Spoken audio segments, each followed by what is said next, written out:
Ladies and gentlemen, welcome to the first official summer episode of the Hougie and Grinder Show. You know what Yep. that is, Kev? That's clean Dr. Pepper. Yeah. So, I know we're a little late on this one. I'm Hougie. That ugly son of a bitch over there is Grinder Kev, who we love and we hate because he just grinds our gears. That's right. We're after trade deadline. We're a little late after free agency, et cetera. I mean, for those of you that don't know, we both have jobs, we both have families, we both have lives, so we can't live on the goddamn podcast. Okay? I know you miss us, but here's where we're at. This is life. So, Kev, first and foremost, how's things? How's life? How's everything? You know what? Life is good. Just work, and you know, yeah, just work and family life, right? So it's busy, but really happy to be able to get on the show with you today.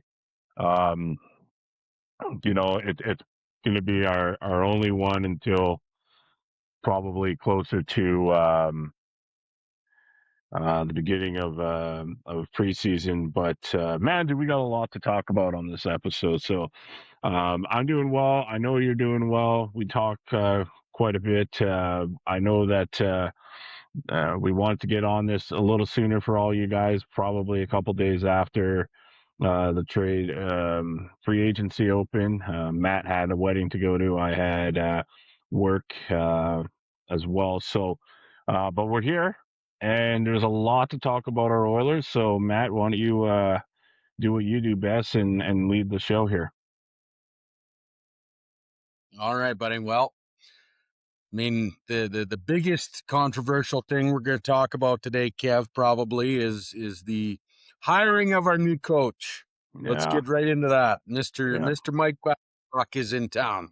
yeah, Now, Kev, I'm gonna let you start us with your thoughts on the subsequent firing of Chris Knobloch and the hiring of Mike Babcock. I want to know how you think it was handled. yeah. And what are your thoughts moving forward? Is Babcock the right guy? Is he hired just because we like names like Cock and Knock? Yeah. Well, let me yeah, sorry about that. Let me maybe start off by telling you how I felt the Knobloch departure went. Listen, the way they handled it was very unprofessional. I don't know any other way to look at it. I'm sure people on our comments will those armchair GMs will let me know. But um, it's when they say, okay, so it's rumored as far as Vegas is concerned that it got leaked about getting permission to talk to Cassidy by the Oilers, either the Oilers media or whatever. It got leaked that way. And if there is any truth to that, or however it got leaked, you know, if you have a coach and a coach that helped bring you to two Stanley Cup finals, and yeah, sure, came up a little short on the end there. I think that coach deserves to be told straight up if he's coming back next year or not. And then if it's going to be a no, you tell him, listen, we're going to part ways. We're going to look for a different coach. There's other coaches out there they could have went for. I mean, I know they sat down with Berube and had a chat with him, and you thought the meeting went well. But then you don't string Knobloch along, right? You just get rid of him. I think that was the plan the whole time was to get rid of him. So what they should have done is just get rid of him and then ask for permission with Cassidy. Now, as we segue into the Babcock side of things, I'm a little, you kind of. I know I talked to you about his media scrum there that he did, his little presser. I think for the most part he answered it the way that he should have answered it. Um, Listen, the whole Mitch Marner thing, you know, tell me who doesn't work hard, and then kind of, you know, make a list of the ones that don't work hard, and then he made a list, and then he goes and exposes them like that. Okay, I agree that that's old school mentality, right? That might have worked in the '70s. I don't know, but when you when I listen to his when you get to ask the question about what happened in Columbus, I kind of start feeling that maybe that thing was a little bit misconstrued. Maybe he just said, hey man, let me show me how your summer went, man. Like, kind of get to know. Oh, is that your wife? Oh, those are your children. Oh, that's nice. Oh, you guys went camping over there. Okay. I don't think he said, "Give me your phone. I'm going to go inside that room over there and take a look at all your pictures." I mean, that would be fucking weird. I think he asked to, share me some information about, so he can get to know his players. And he even said, though, listen, he hadn't benched anybody yet. He hasn't scratched anybody yet. He hasn't done anything, and he was already kicked out. And I think that there is some truth to, like, maybe not everybody was on board when it came to the brass, because he was talking about having nobody support him, right? And then his wife and him had a conversation, and he knew it was time to just get out of it, right? It got to the point where they're going to do investigations. It makes you wonder, like, maybe, let's say it'd be like the GM wanted to, Babcock, but maybe the CEO didn't. You know what I mean? So there was some dividing going on there in Columbus. Now, when it comes to the Edmonton Oilers now having him, listen, as long as he's adapted to it, because he talks a lot about talking with his kid, his son, about hockey. His son is obviously involved um, in the NHL to some degree, and as long as he doesn't cross the line, which DJ Smith stated that if he does cross the line, that he's going to say something, which is great. Um, I don't think. I think that we should have a, as long as everything plays nice. I guess as long as he plays nice, I think we're in a better spot than we were last year, and I'll tell you why. The number one thing for me, Matt, and you heard it for 2 years straight. Knobloch was a very comfortable, quiet guy behind the bench, but accountability, I think, lacked on that Mm-hmm. team, and in a bad way too. And playing your playing your top players as much as they did is not good. Babcock talked about having everybody feel that they're part of the team, and I think that that's very important. I think that's something that they lost last year. And you've said it over and over and over again that each year we're taking a step back. You're absolutely right. And Connor and Leon have said it as well. Like, they took massive steps back. So, it's kind of one of those things where you just I'm cool with Babcock being there. I'm cool with DJ Smith being there. They're both proven leaders as coaches. Babcock has won on pretty much every international stage you can think of. He's won a Stanley Cup. He's been to the finals at least twice, once with Anaheim and then the other time with Detroit. He's going to be that coach that you want behind the bench. It's going to keep you accountable. Um, and this whole stigma of him, like from his time in Toronto and his time in Columbus. I don't listen. I think we're gonna probably go into Bowman eventually, some part of the show, but I agree with bringing on Babcock, and I'm actually the way he handled that presser as well.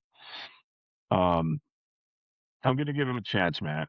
I'm gonna give him a chance. Like we always should give new people chances. I think, they're talking about, well, he hasn't been on skates for how many years? Yeah, whatever. I mean, that's one thing. He's not out there to play the game. He's out there to coach, right? So, um, everybody. There's nobody in the league. There's people that don't like him, but I don't think there's anybody in the league that won't say that he doesn't have a great hockey mind. And if we can get past that whole attitude that apparently he has, I mean, we've never seen it, face to face. But if he gets past that, then I think we got a pretty good coach to take us to where we need to be. Yeah, yeah, well said, Kev. I'd pretty much agree on every point. I mean, I like the fact that he's a hard nosed kind of asshole type coach. The accountability factor is big for me. I watched, I don't know how many times you see a guy, and we're back to harping on the same guy, Evan Bouchard, cough it up and cost us a goal right after, Connor or Leon or somebody goes down and has a good chance, and Bouchard fucks it up, Mhm. and they go down and score on us. And you've seen that multiple times in the last playoff series we were in. Bouchard screws up, and yet Knobloch and Coffee and whoever, they just keep firing him back out there. Mhm. And how's a guy supposed to learn that his defensive game is shit if Mhm. you keep putting him back out there every time he screws up? There was no Yeah. accountability there, and I'm really looking forward. I hope, you know, I hope that they can find a way to hold the guys who aren't performing in certain aspects of their game. I want them to find a way to hold them accountable, and Yeah. whether that means popcorn in the fucking press box for a few games, or limited ice time, or whatever, smacking him in the head with a pool noodle when he fucks up. These guys are Yeah. professional athletes. They need to get a little thicker skin. And again, do I know what happened with Mike Babcock in Columbus? Do I know what happened in Toronto or Detroit or the host of other places he's been in international play? And I mean, he coached the College Kings in town too to a Mhm. championship. So Mhm. the guy's won a lot, Mhm. which to me tells me not only is the team effective, but how you're directing the team is effective. And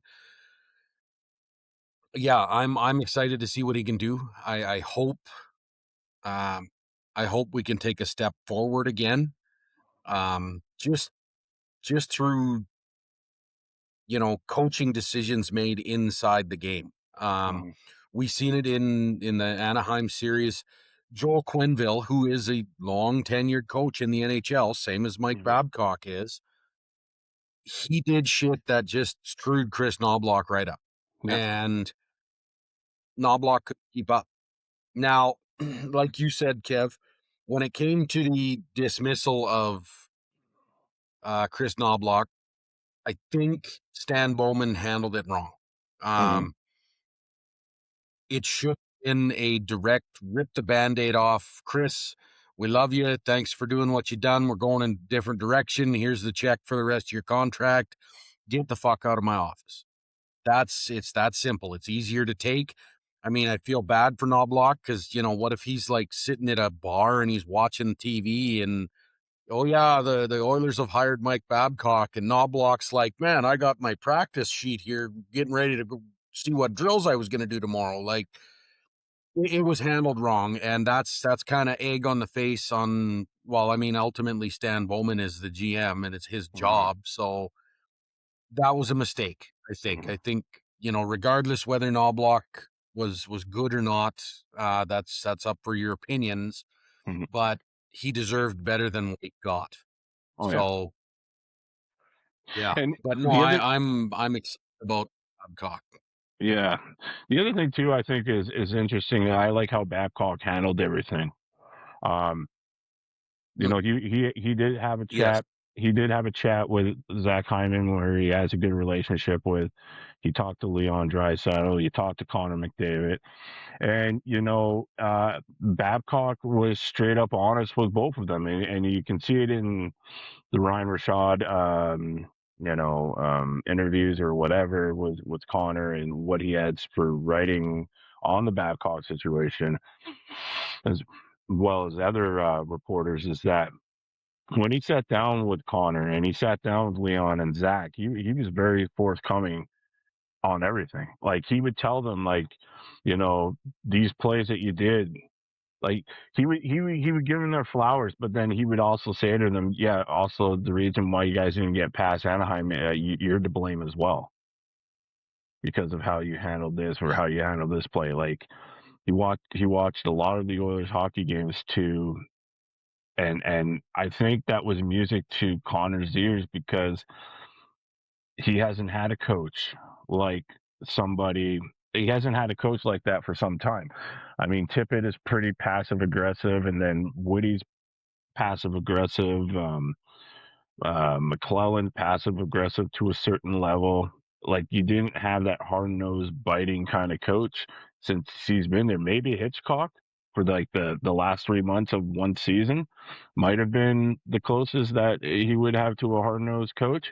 Other than that, he's never had one yeah, from the beginning to the end. So I think that's was music to his ears because I feel like when it came to accountability, it was Connor probably calling out his players. Like you can't do that. Like you see, remember that one time where Bouchard, when he had this sort of last year, he was so bad, and then we have it on our TikTok page where big time. he's ripping into Bouchard about how he's playing a puck in the corner, and it looked like Eki had to get in between both of them, right?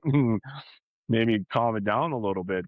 But that's not for a player to be. Yeah, a player can do it once in a while, but if he's doing it all the time, and then a Knobloch should be the one, then well, like why do we even have a coach at that point, right? But I like that he flew down or he came down and had a chat with the guys, and I'm sure that all the players outside of those three, probably got a phone call, either be from Zach or be from Connor or be from Leon saying, "Hey, you're with the team for quite some time, and I just want you to know that we're thinking, collectively, that me, Connor, or me and the other two would like to have a coach like this." And I think it must have stood out because guess what?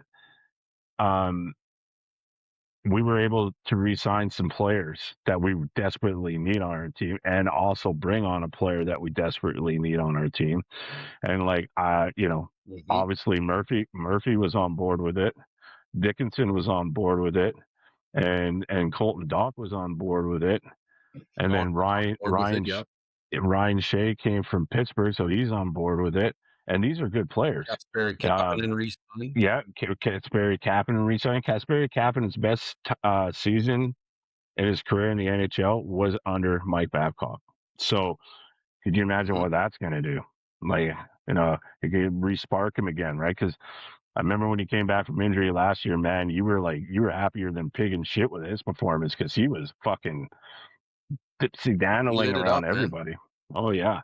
So I think Mhm. that's Frederick Anderson signed with us.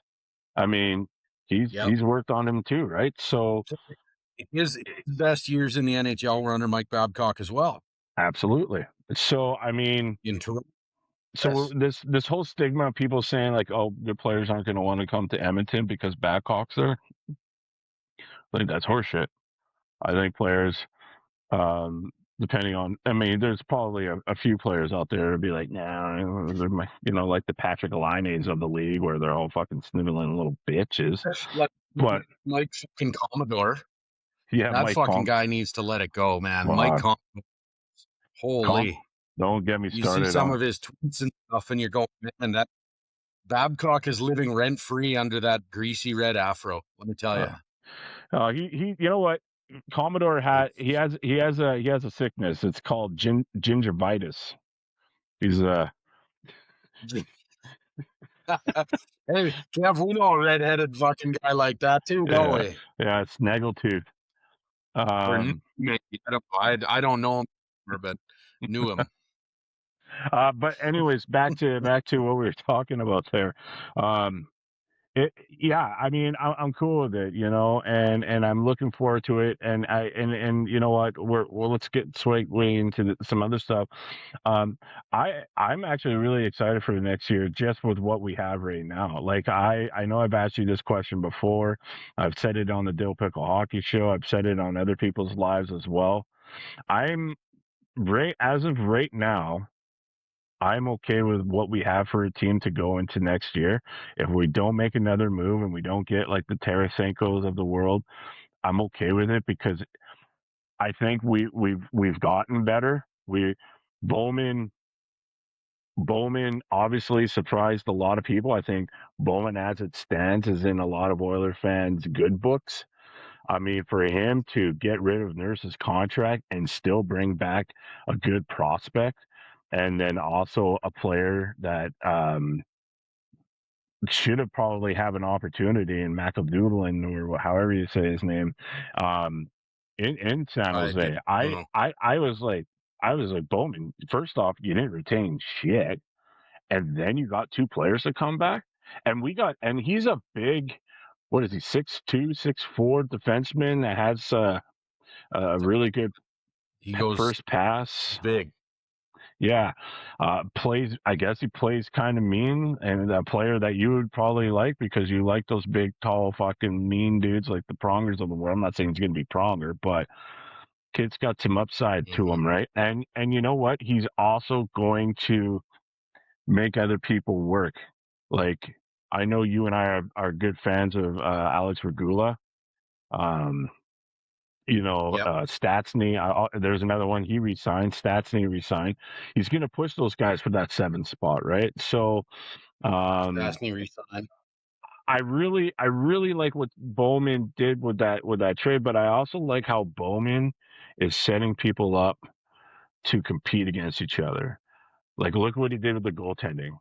I really think this is Big going to be time. good for Jari. I really do. I Big really do time. think this is going to be good for Jari, man.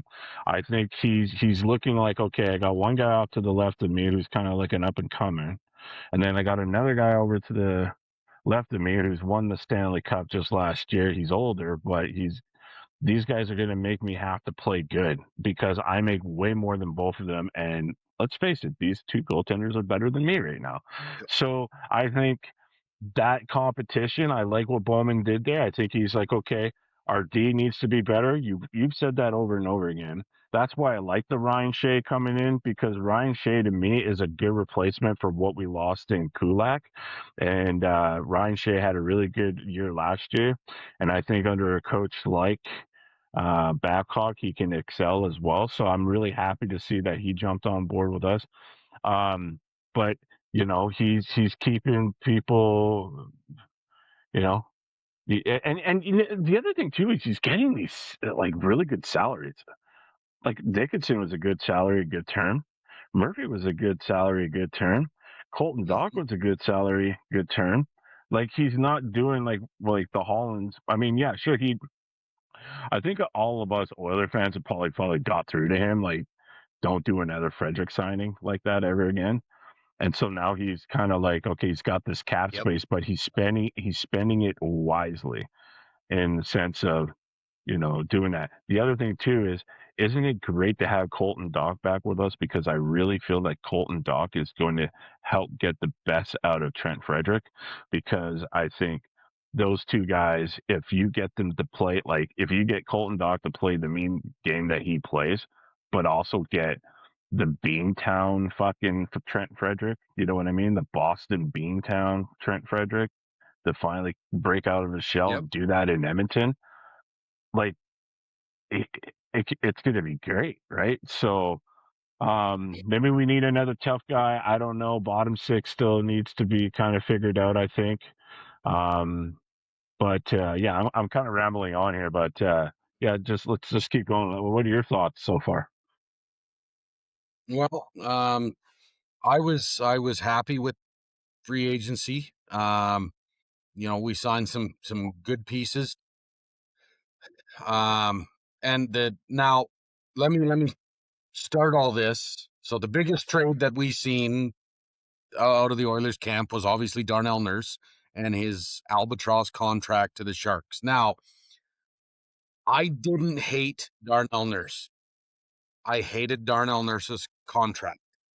Mhm. Now, that being said, anybody out there who says they would not have signed that $9.5 million contract when it was Is laid an in front idiot. of him that summer after taking two bridge deals because they wanted to keep Connor and et cetera, et cetera, et cetera, you're a goddamn liar if you say you wouldn't sign that contract.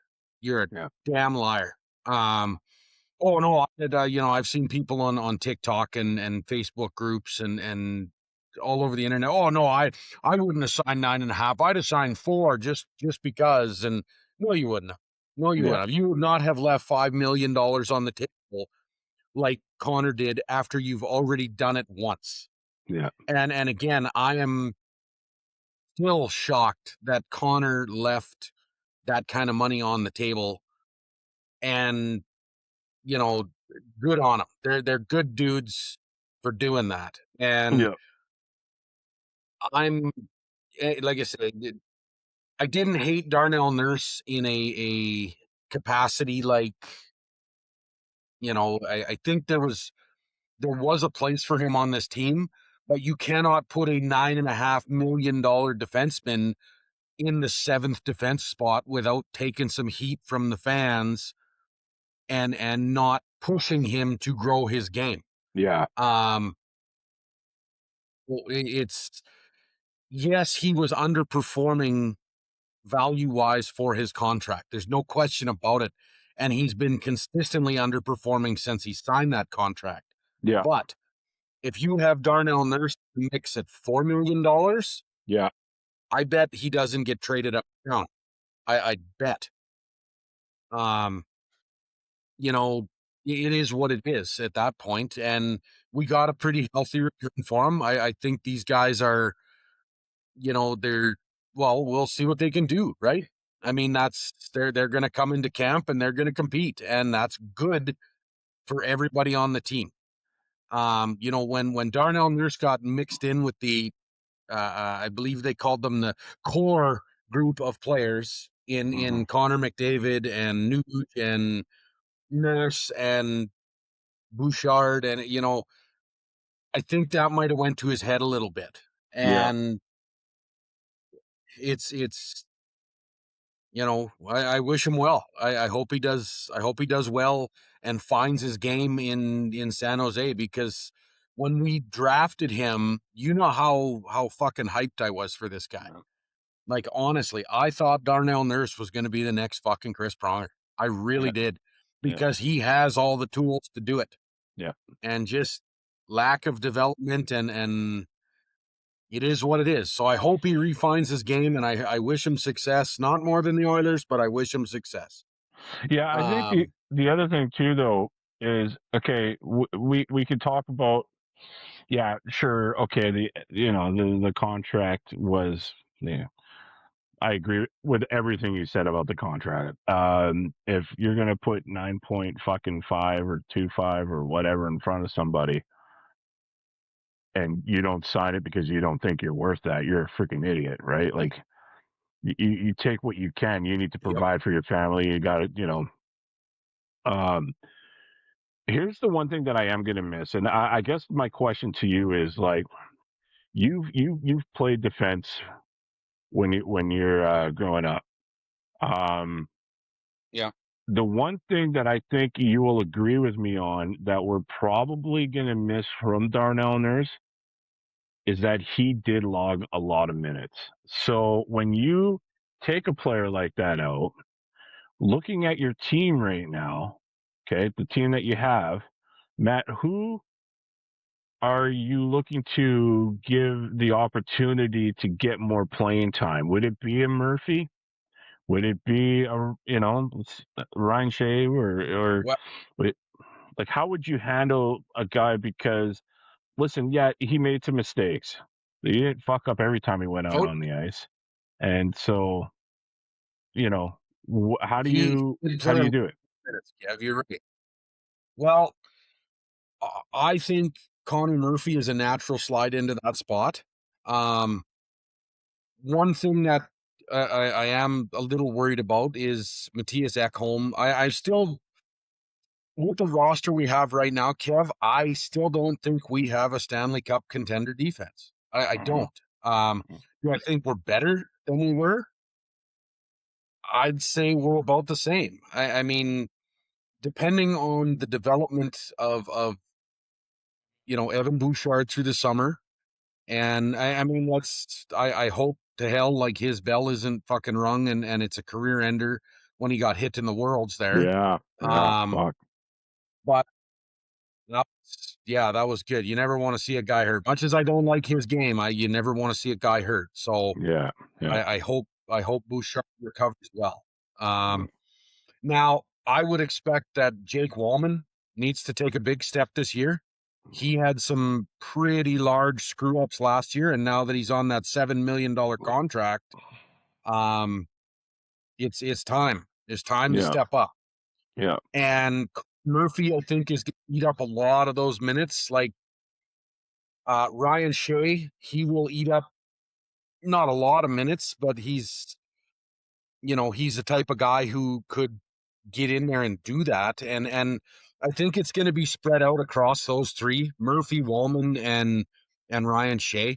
Um, but you'd expect if Spencer Stastny wants to stay up in the bigs, he's going to have to take a major step. Ty Mhm. Emberson's going to have to take a step. Like there's some Regula. there's some serious competition on that back, and Yeah.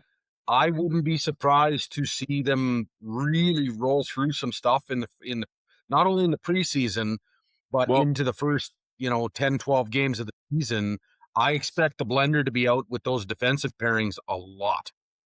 okay. Well, here's something that I think is music to your ears because I not only have seen the rumblings in people's columns, but guess what? I'm sure you read the articles too. And if you did, I'm really surprised you didn't text me about it. But there is some serious rumblings that your boy Josh Brown is going to get a serious look this year, as he should.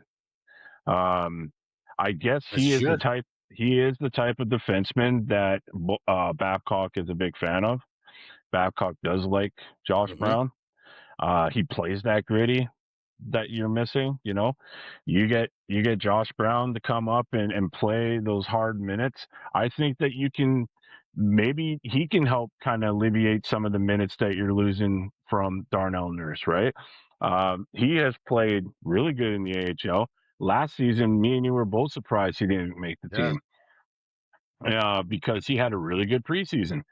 I think you and I agree that we he kind did. of think there's some backstage kind of drama with maybe the coaching and whatnot. But you know what? The defense coach is gone now. Mark Stewart's gone. I don't know if that's what DJ Yeah, Smith is filling in, or they have to still look for a defensive coach. But fuck, wouldn't it be great if you had a goalie back, right? Because goalie was really good on the defense. Um, I've also noticed that with some of these re-signings that Stan Bowman has done, as well as some of the people that we've gone out and got, do you see that Stan Bowman is also make kind of putting together a better special teams? Because listen, he traded for like we gave up a lot for Dickinson, Colton Dock, and Murphy. And the only way we would have won that trade as hmm, long as those guys re-signed, and they all re-signed. And he went out and got Ryan Shea. I see that he's looking at like we got to get the penalty kill to be a lot better, right? Um, So I like what he's doing Yep. there. I guess my question though, another question that I have is, what do we do? Okay, every coach that this guy has played for has loved him. Do you think Mike Babcock will be a fan, or maybe he maybe already is a fan of Ryan Nugent Hopkins? I think if Ryan Nugent Hopkins goes in there and does exactly what he's done every single fucking game, because he doesn't make a lot of mistakes. He's an excellent back checker. He's a penalty killer. He's a power play specialist as well. He's on the power play as well. Like I I worry a little bit because that's the only one player that I really worried about is Ryan Nugent Hopkins. Don't please Babcock, don't fucking chase him out or anything. I don't think you can chase him out because he is just that good. Like he goes below the radar because you got Leon and Connor. But how do you Yep. like? What are your thoughts on that? Well, I mean, he's obviously beloved in oil country. You know, like that's his jersey right there hanging behind me. I love him. I was fortunate enough to watch him play in Red Deer under Brent Sutter, and fantastic hockey player, defensively sound game. Like you said, he does not make a lot of mistakes. And you're right, he flies way under the radar because he's in the shadow of Leon and Connor and even sometimes Zach Hyman. Hyman's a lot flashier than Nuge, but Nuge, he consistently performs at his level night in and night out. I cannot, off the top of my head, recall a game when I said, "Geez, Nugent Hopkins had a bad game." Yeah, He's had some that are better than others, but he's yeah. very consistent hockey player, and he's not overly flashy about it. Um, and I think Mike Babcock is going to like that consistency in his game. I think he can put Nuge out there in any situation and he can count on him to do the right thing, which is that's big for a coach. That's really big. Uh-huh. To be able to trust your players to do the right thing and consistently give your best effort and bring your best every night. That's huge. Yeah. Um, I think I think we're going to see a healthier Zach Hyman this year. Hmm. I still believe he was fighting something or just he wasn't the same Hyman we'd seen in the past. Um, and Leon Connor, I think the extra time off this year might have done them some good. I think it'll reinvigorate Connor a little bit with the changes. He's always high competition. But no, as for Nuge, number one, if you traded Nuge and Hopkins out of town, I think they'd burn down Stan Bowman's office. I do believe Oil Yeah. Country would probably they would mount his head inside the Stanley Cup that Wayne Gretzky is holding outside Rogers. I believe that.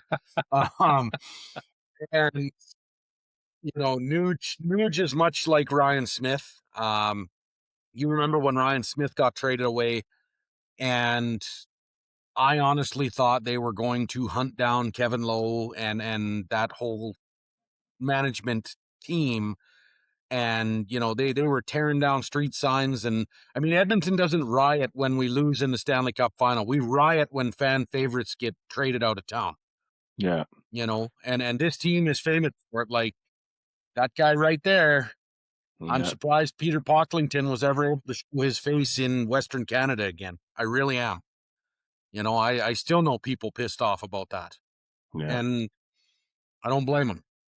But Uh, as for Nuge, I think because the consistency in his game is there, I don't think they're actively looking to shop him out of town. What is he, 7 games away from being the longest serving Edmonton Oiler ever. is that right? I think in game number 8, that is. I think I've seen it on TikTok.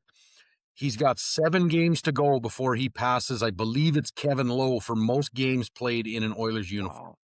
Wow. And Wow. that's something, man, because Nuge has been there through it all, man. He's lived through the decade of darkness years, and he's seen so many guys come and go. He's the only Oiler left from the Taylor Hall days, and yeah, I think he's just been one of the best foot soldiers for the Edmonton Oilers Yeah. in a long, long, long time. And if anybody deserves to win a Stanley Cup with the Oilers, it's Ryan Nugent-Hopkins Yeah. because he has been loyal to the Oil.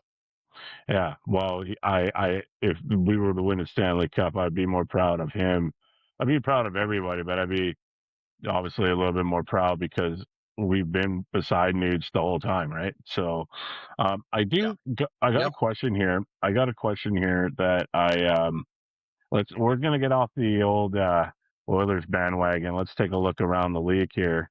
Um, there's so many things that happened during this the UFAs or the free agency, um, and I just I want to know, like, there is no way, Matt, there is no way that Anaheim will be the same next year.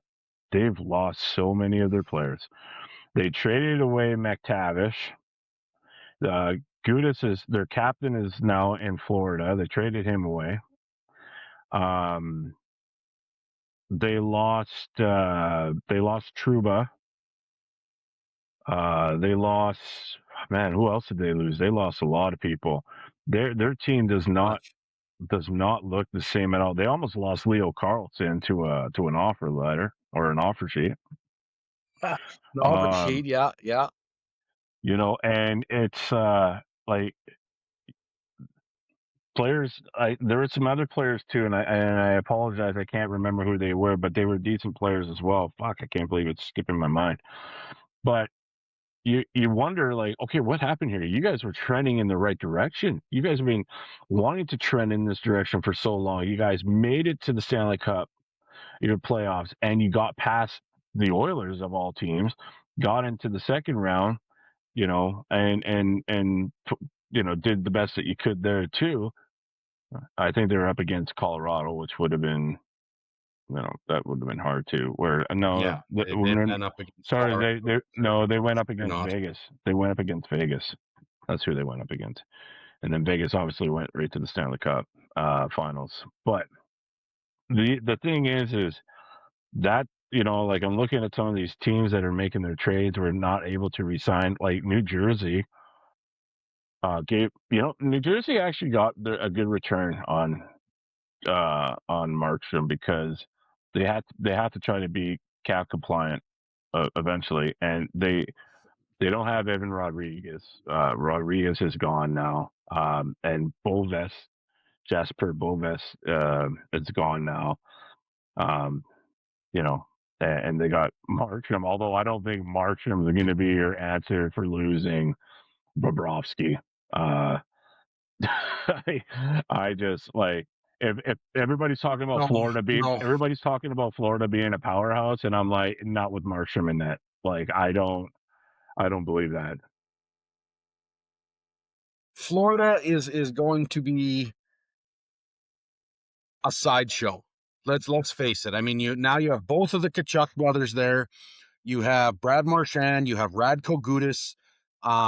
You know, four of I got the most. Sam Bennett could fucking be a Sam sideshow Bennett. too. I forgot. When you talk about dirty players on a team, and Sam Bennett is your fifth pick. Wow, what a fucking sideshow! And I would like to have seen Sam Bennett in an Oilers uniform. I'm not gonna lie. I would also have liked to have seen Brad Marchand in a fucking Oilers uniform. That's to me, they're very Corey Perry esque. And hey, Oilers fans, I like Corey Perry, man. And anybody who doesn't, you guys can fuck off because he is effective. He's been doing it for a long, long time. I mean, he's almost as old as I am, Yeah. And for him to still be an effective player in league, that's saying something, man. And Brad Marchand is the same thing. He's effective at what he does, and whether that's getting under your skin or scoring goals when needed. Yeah, and I hate to say it, Matthew Kachuk is effective at it. He's just a little too over the top for me, and he's Yeah. got a real punchable face, and he's Well, American, so that's gonna be the fuck him. one that's gonna be the 1-2 punch, right? Like Tkachuk's gonna go start it, and then Brady's gonna finish it. So because that's just the way it is. But It's probably Brady like that can't at finish, home. and Um, I was just I was wondering. interested. You know what they should do? I wish so.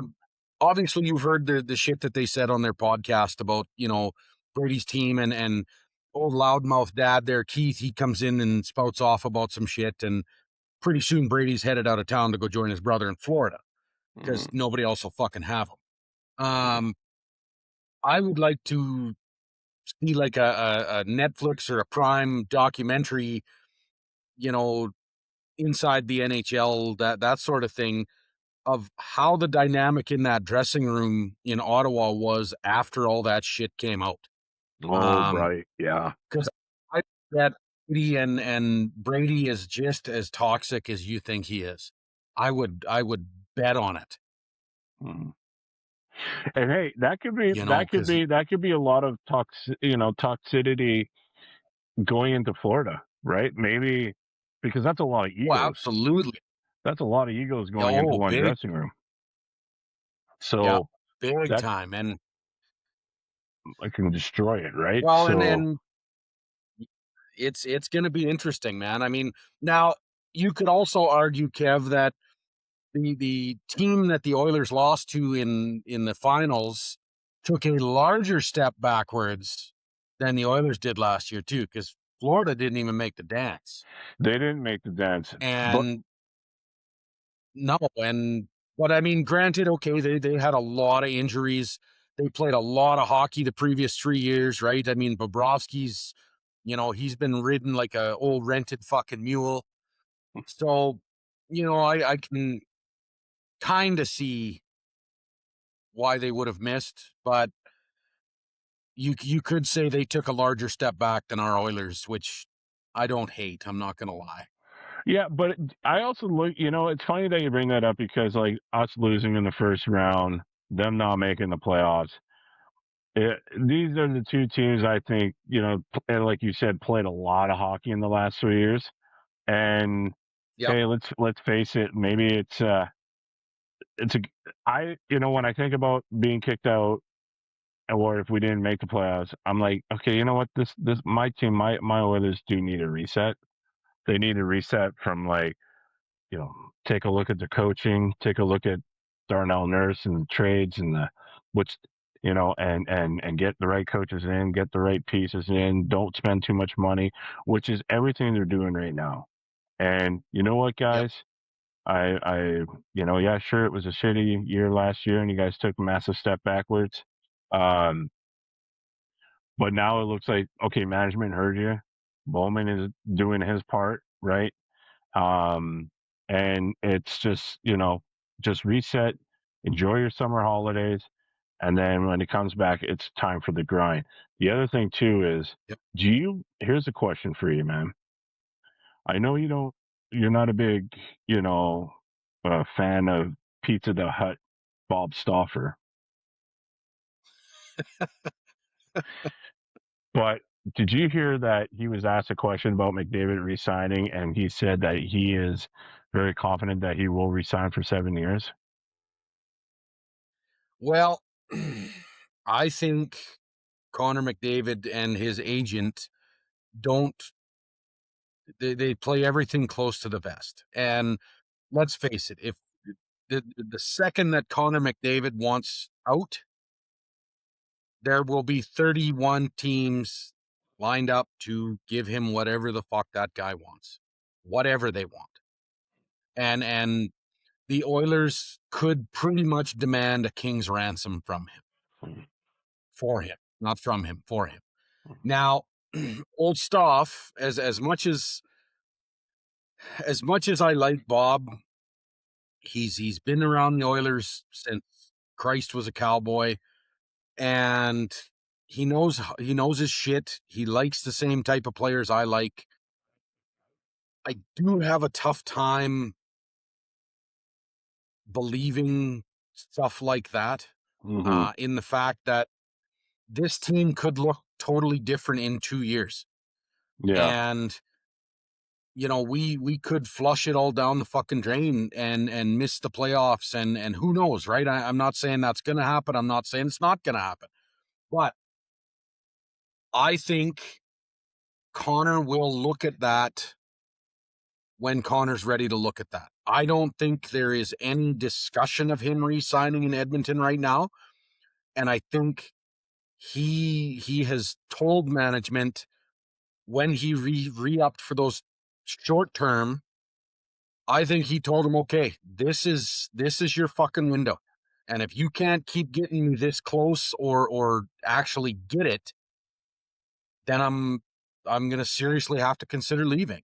And I wouldn't blame him.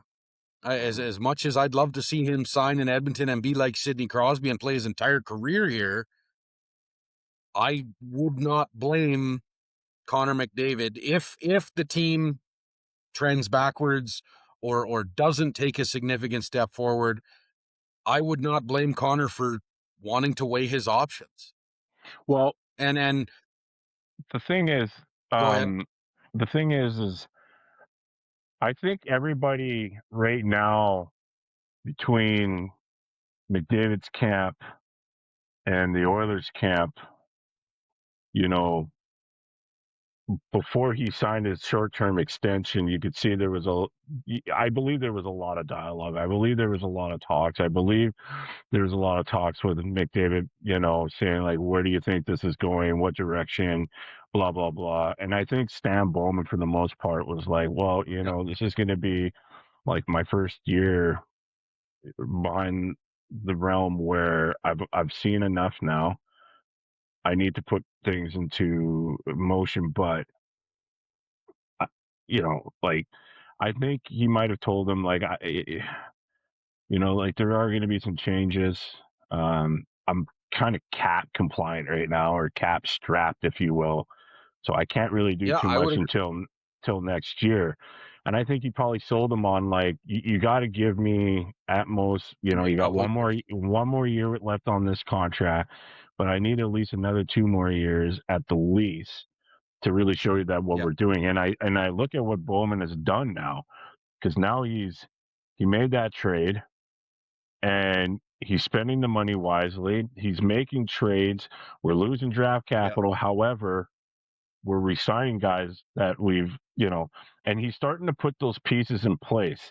He's involved Connor as far as the coaching is involved, because he's got to make sure his superstars in his team can work with the Are coach, and the happy. coach can work with him, right? And Yep. you know, Absolutely. and I think that Babcock handled that right, saying either you're all in on Mike Babcock or I'm not here, right? And they all signed off on it, and then the team backed it up too. And then the guys that re-sign know what they're coming into. So um, I think that the pieces now, Bowman is doing what he's supposed to be doing, which is his fucking job. We're all been, we were like, why would you get Trent Frederick this and that? Okay, he fucked up. But now he's slowly regaining the trust of not only the fans, but now I think McDavid's looking at him like, okay, now now you're fixing a mistake, where you're fixing, you're stitching up a wound Yep. or whatever it is. So as long as this season goes well and that we're moving in the right direction, I don't see him signing. Like, let's say we take a big step. Like they said, we took 2 steps back, right, from the first year. Let's say we take one big step forward, or even 2 steps forward. The next year he can sign for an extension, and I don't think it would be 7 years. But if we're Yep. moving in the right direction, I think he'll probably do maybe another 2, another 3, as long as we're moving in the right direction. Things Don't were moving. yeah, like don't like if I'm McDavid, I would give him a short leash so that Yeah. Oh, me too. prog- progress. If he signs off on a 7 year, then I just feel like maybe the team would just like management might slack off a bit, right? I don't know. Maybe I'm wrong because now you're certain that you got your star player for long. But if McDavid just says, okay, yeah, I'll sign for another year or 2 years, then it's like, okay, we really got to keep moving Yeah. in the right direction. And we are moving in the right direction because we are getting him to resign at least a 1 or 2 or 3 years, right? I think that that's the way that he has to do Yep. it so that people take him serious and take the Oilers serious. I agree. I agree, Kev. I think, you know, he needs by doing that, by being the best player in the world right now, and by only signing that short extension, he told the organization, okay, I understand that you're moving in a different direction with Stan Bowman, and I'm going to give you this short leash to see what you can do with it. And I would agree that he would be smart to sign 2 and 3 year deals rather than a 7 year deal, because you're right. It's okay. Well, we got him fucking locked up for 7, so we can, we got 7 more years to figure this out. No, you've only got him for 2 or 3. So now Yeah. you have to be aggressive in order to get his fucking Stanley Cup, which he deserves. I mean, Mhm. let's face it, he deserves a Stanley Cup. He was the best player in the world at this very moment. Mhm. Um, and nothing away from Leon Draisaitl, but he's a very, very good hockey player too. He's probably, I'd put him top 3. Yeah. So for Yeah. the Oilers to have an embarrassment of riches, as it were, when it comes to superstars, you know, it's it needs to keep them accountable in order to continue moving forward and being aggressive with their strategizing and their hiring firing. You can't waste a year off of a 2 year contract with the best Mhm. 2 players in the fucking world. You can't. Yeah. No, you can't. Otherwise, you're going to be up off quick. Um, how were So you? How did you feel about? Fuck, I was hoping this was going to happen. There was a lot of rumblings that it was going to. This guy is the best player in the circle. Like I was really hoping Claude Giroux was going to come to Edmonton because that would be what we need. Um, you know, gritty. Yes, he's older. Gritty though. He likes to flap his gums. But when you lose Adam Henrique, who's your best fucking face-off guy, and then you can get a Claude Giroux who is the best in the league. I mean, that would have been nice for $1 million, but I guess apparently they weren't able to persuade him to come over. Listen, we need a guy that can win draws just as good as Henrique, and right now we don't have one. So that's one area where I'm like, if you can find somebody that could do it, fuck, we need it. But if we're not, then I'm okay. Keep that cap space because if we keep that cap space till the end of the year, then we get obviously trade deadline cap space gets bigger, right? So, um, but the thing is, actually, can you? I remember texting you about that, Matt. Maybe let's talk about that. Sorry, I'm kind of going all over, but what is okay? How does that work? I didn't know. Like maybe it's a rule that changed or something. So if you go into the season and you have cap space and you keep that cap space till the trade deadline, apparently it grows. How does that work? yes, it does. So Well, so how does it? once you so as you approach the trade deadline, there's a cap hit that you can be your cap ceiling, as far as I understand it. There's a cap ceiling you can be under, and I believe it is. Hang on, let me look. Right now, this year, it's $104 million. Okay, Uh-huh. our current cap hit is $99 million, which leaves us with $4.725 million left. Now, when you hit deadline cap, if we keep, according to Puckpedia, if we don't make any roster moves between now and the trade deadline, the team can fit another $21 million into the team Wow. on deadline. Now, I think if yeah. we cap between now and the deadline, the space at the deadline goes down. Does okay. So it's basically, yeah, it's interesting. I'm not completely sure of how it works, but I guess it's kind of like a bonus to get to trade deadline with the current guys you get and do your work in the summer. And Well, it's probably, I would assume it's from the PA to do it that way, so guys aren't, you play 3 weeks in a city and then you get fucking traded and your family has to get uprooted and shit. Do your work in the summer where people have time to get settled, and it's like an incentive for a GM to do his work early rather than fucking be fucking with well, shit during the season, I guess. I think, I don't I think, know. I would assume. I think that if you're Stan Bowman, go in to the season with the team that you have. Figure out your team. Let Babcock get his fingers in and all of it. Get some chemistry going. Get some, you know, your guys. We're going to be facing injuries and stuff, right? So, and Yep. we want to be under, like you said, we want to not only be cap compliant, but we want to have some extra cap so that when it comes to trade deadline, you could take a look at your team and be like, okay, here's the area that's been hurting us. We have the cap space. This team's not going to make the playoffs, but they got a player on that team that would fit so well for what we need. But this is his cap hit, but we need to bring him over, and Yeah. maybe there's some term to it.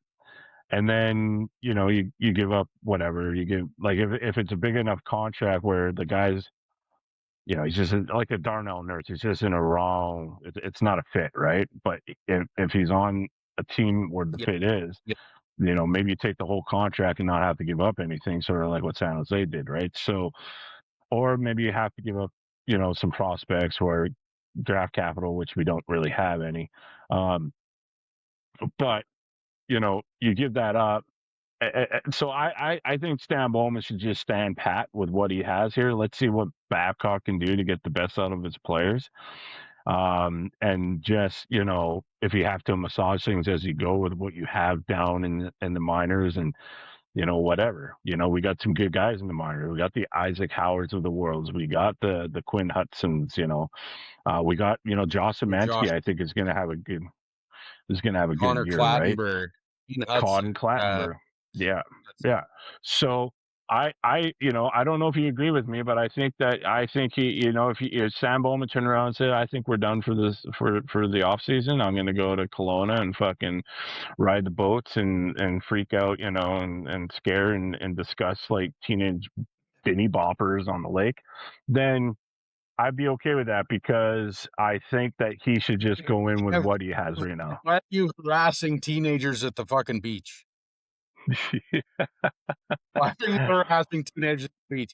No, no, no, no. That's, ladies and gentlemen, we're not about that on this fucking podcast. I don't know what Kev is talking about, you fucking weirdo. We are So, not harassing teenagers on the fucking beach, okay? no, Bowman is harassing teenagers on the beach, Oh, it not is. us. Oh, well, Yeah, yeah, I don't know what he does in fucking off time. I don't care, but yeah. well, I do care. But don't be a fucking creep.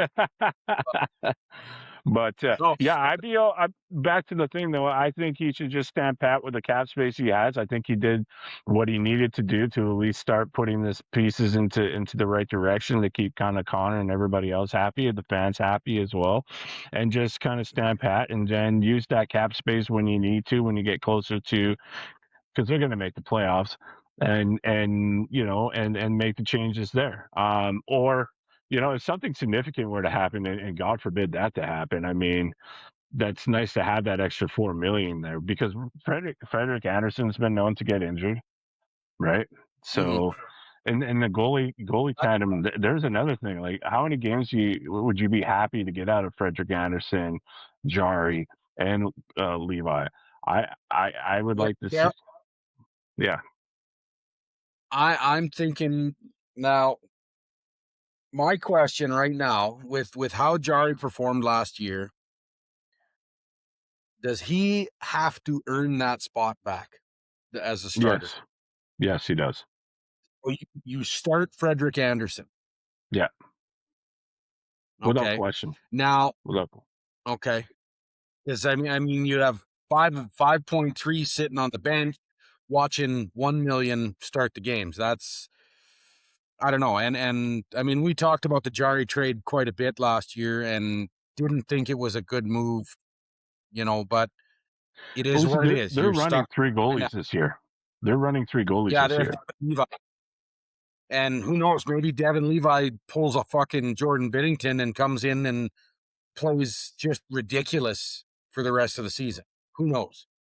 Or Now, Connor Unger comes up and plays lights out down the AHL like he there's did. another one. There's another one. Yeah. Um, what do you think? What do you think about Matthew Joseph?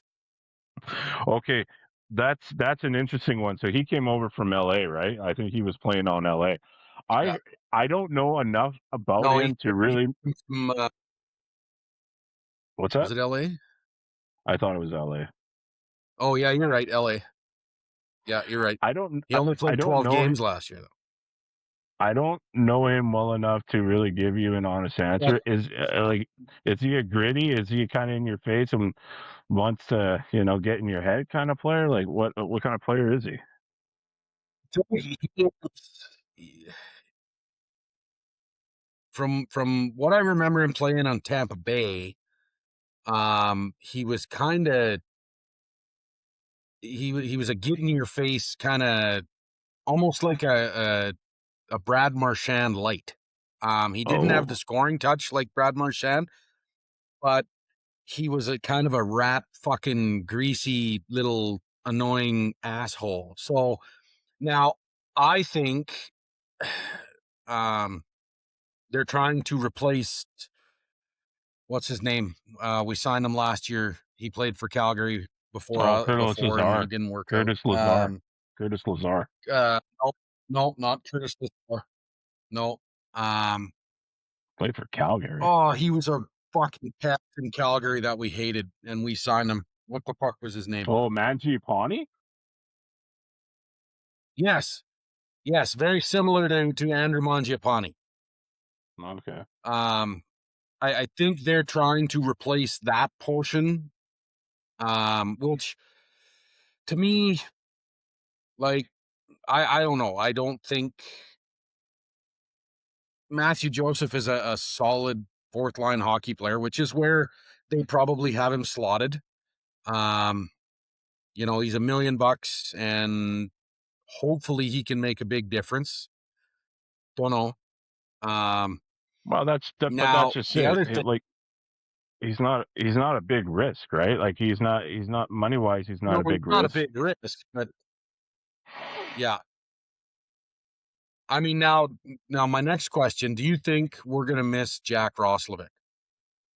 No, I honestly, I don't.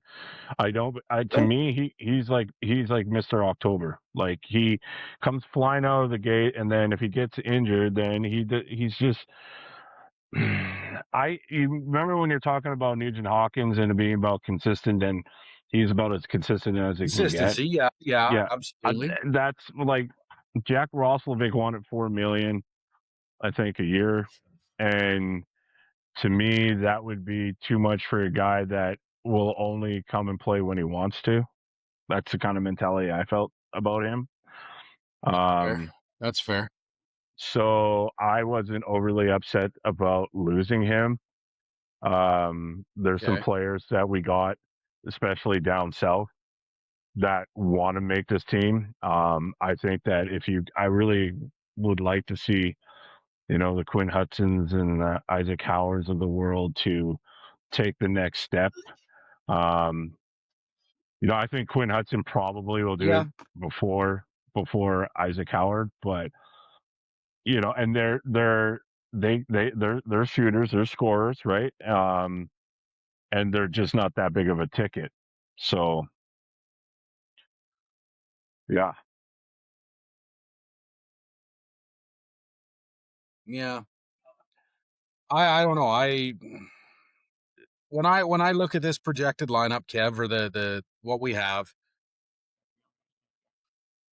I still think. we're missing a top 6 winger. I would be happy to see Stan Bowman go out and find us a top 6 winger. Now, are you going to do that with $4.3 million? I'll tell you what. Probably not into free agency I tell you or trades. just I mean, you're getting very lucky that the silly Pod Colson is the diamond in the rough that he is, and Matt Savoy has stepped up the way he has. Now, I mean, Savoy's playing for $886,000 a year on the fucking second line of this team. yeah. That's unbelievable. Now, I think because now again, like you said before, Leon Draisaitl deserves nice things too. Yeah. He does, Yeah. and I like Ryan Nugent Hopkins on that line better than I like Ryan Nugent Hopkins on the top line with McDavid. Right. Um, I would rather see and because Pod Colson and Draisaitl work so well together, you don't fucking touch that. You don't. Pod Colson adores Leon. Leon adores Vasily, and you leave that alone. Yeah. You never Yeah. ever break that. The only time you change that is when you move McDavid down to that line, and you do not split up Pod Colson and Draisaitl. And I really, really hope Mike Babcock looks at it that way. Um, it's similar to McDavid Hyman.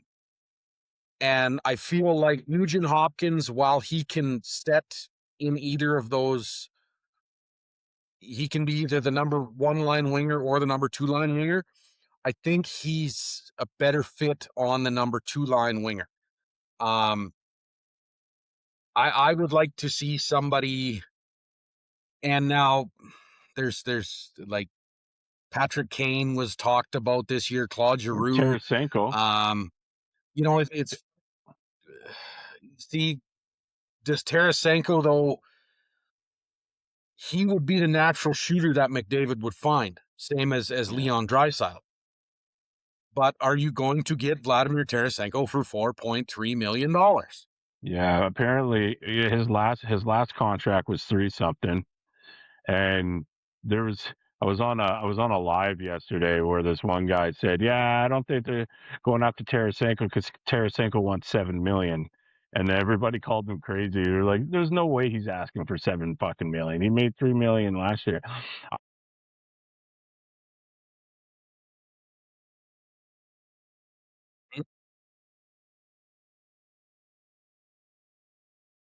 I would take him for $1 million, but I mean, there isn't a team out there that wouldn't take him for $1 million. And I think we just lost Kev.